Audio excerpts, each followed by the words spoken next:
Guys, it's raining madly today.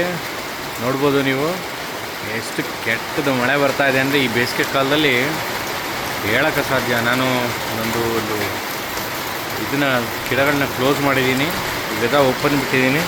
ಯಾಕೆಂದರೆ ಇದೆಲ್ಲ ನೀರು ಹೋಗ್ಬಿಡುತ್ತೆ, ಅದೊಂದರಲ್ಲಿ ಮಾತ್ರ ನೀರು ನಿಂತ್ಕೊಳ್ಳೋದು ಯಾವಾಗಲೂ. ಅದರಿಂದ ಕ್ಲೋಸ್ ಮಾಡಿದ್ದೀನಿ, ಆದರೂ ನೀರು ನಿಂತ್ಕೊಳ್ಳೋ ಚಾನ್ಸಸ್ ನನಗೆ ಕಾಣಿಸ್ತಾ ಇದೆ. ಅದಲ್ಲದೆ ಅಲ್ಲಿ ಒಂದು ಡ್ರಮ್ ಮಡಗಿದ್ದೀನಿ ನೋಡಿ, ಆ ಡ್ರಮ್ನು ಕ್ಲೋಸ್ ಕಾಣಿಸ್ತಿಲ್ಲ ಅನ್ಕೋತೀನಿ. ಆ ಡ್ರಮ್ನಲ್ಲಿ ಇಲ್ಲಿ ತುಂಬ್ಕೊಂತ ಆಗ್ಲೇ. So it's a good rain. ನನಗೆ ಖುಷಿ ಆಯಿತು ಮಳೆ ಬಂದಿದ್ದು. ಗಿಡಗಳು ಎಲ್ಲ 2 ದಿನ ನೀರು ಹಾಕಂಗಿಲ್ಲ, ಚೆನ್ನಾಗಿ ಬೆಳ್ಕೊಳ್ಳುತ್ತೆ. ನ್ಯಾಚುರಲ್ ಆಗಿ ಬರುವಂಥ ನೀರು ಇದೆಯಲ್ಲ ಗಿಡಗಳಿಗೆ, ಅದಕ್ಕಿಂತ ಶ್ರೇಷ್ಠವಾದ ನೀರು ಯಾವುದೂ ಇಲ್ಲ. ನಾವು ಮನುಷ್ಯ ಹಾಕೋದಕ್ಕಿಂತ ಈ ನ್ಯಾಚುರಲಾಗಿ ಬರೋ ನೀರು ಇದೆಯಲ್ಲ ಯಾವಾಗಲೂ ಒಳ್ಳೆಯದು. ನೋಡೋಣ ಇದು ಎಷ್ಟು ಮಟ್ಟದಲ್ಲಿ ನನಗೆ ಸಹಾಯ ಅನ್ಕೊತೀನಿ.